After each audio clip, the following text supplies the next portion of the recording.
I learned every youth wants to be unique. Every youth wants to be unique.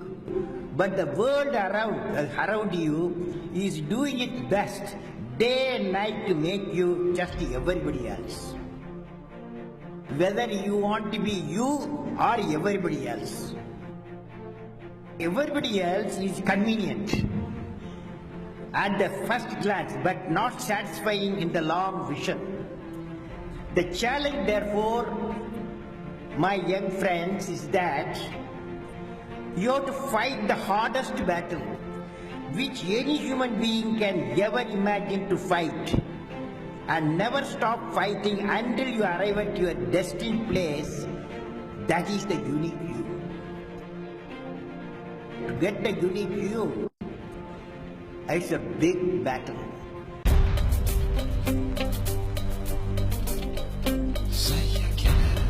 மழை வெள்ள பாதிப்பால் இளைஞர்களிடையே ஏற்பட்டிருக்கும் விழிப்புணர்வு வருங்கால அரசியலில் பெரும் மாற்றத்தை ஏற்படுத்தும் என்று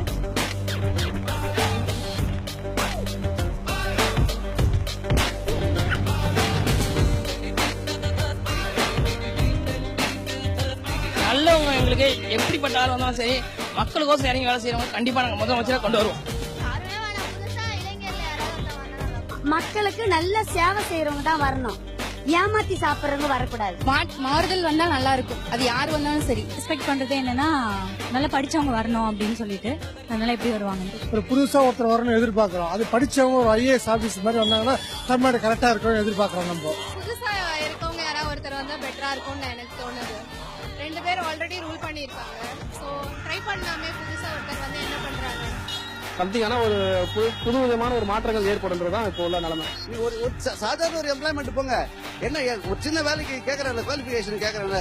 இவனுக்கு ஒரு நாட்டை கொடுக்குறோம், ஒரு நாட்டை கொடுக்குறாங்க, நிர்வாகம் பண்ணணும். அவனுக்கு என்ன மாதிரி குவாலிபிகேஷன் இருக்கணும்? மினிமம் குவாலிபிகேஷன் அவன் கண்டிப்பா PhD முடிச்சிருக்கணும். ஒரு MLA நிக்கணும், மினிஸ்டரா இருக்கணும் அப்படின்னு சொன்னா அவன் அந்த டிபார்ட்மெண்ட்ல டாக்டரேட் முடிச்சிருக்கணும். அது எப்படி தெரியும்? புது இளைஞரா வந்தா நல்லது இருக்குன்னு பாக்குறேன்.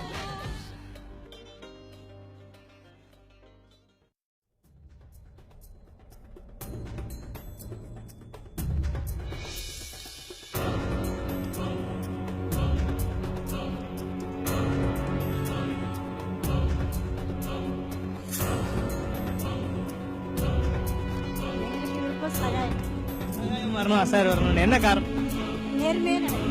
உண்மையை கண்டுபிடிக்கிறாங்க, தவற சுட்டி காட்டுறாரு.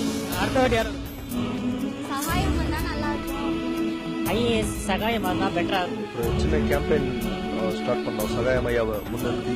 இன்னைக்கு இது மிகப்பெரிய வெற்றி அடைஞ்சிருக்கு. லட்சக்கணக்கான பேர் இதை பார்த்துக்கிட்டு இருக்காங்க. உலக ரீதியிலேருந்து இது வரைக்கும் ஆல்மோஸ்ட் 20 நாடுகளுக்கு மேலேருந்து உள்ள தமிழர்கள் எங்களை தொடர்பு கொண்டு பேசினாங்க.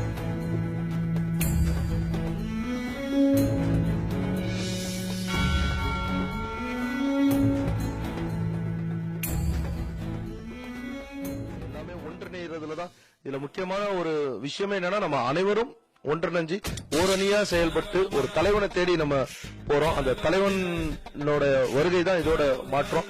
இது மிகப்பெரிய அரசியல் புரட்சி. ஏன்னா இது வரைக்கும் இந்திய வரலாற்றிலே ஒரு தலைவன் வந்துட்டு தான் ஒரு மிகப்பெரிய பேரணியோ மாநாடோ அது மாதிரி நடந்திருக்கு. ஒரு பேரணி நடந்து அது ஒரு தலைவனை தேடி போறது இதுதான் முதல் முறை. இது முடிவில்ல, ஆரம்பம். எதிர்காலம் இளைஞர்கள் கையில. இனியொரு விதி செய்வோம், விதியினை மாற்றும் விதி செய்வோம்.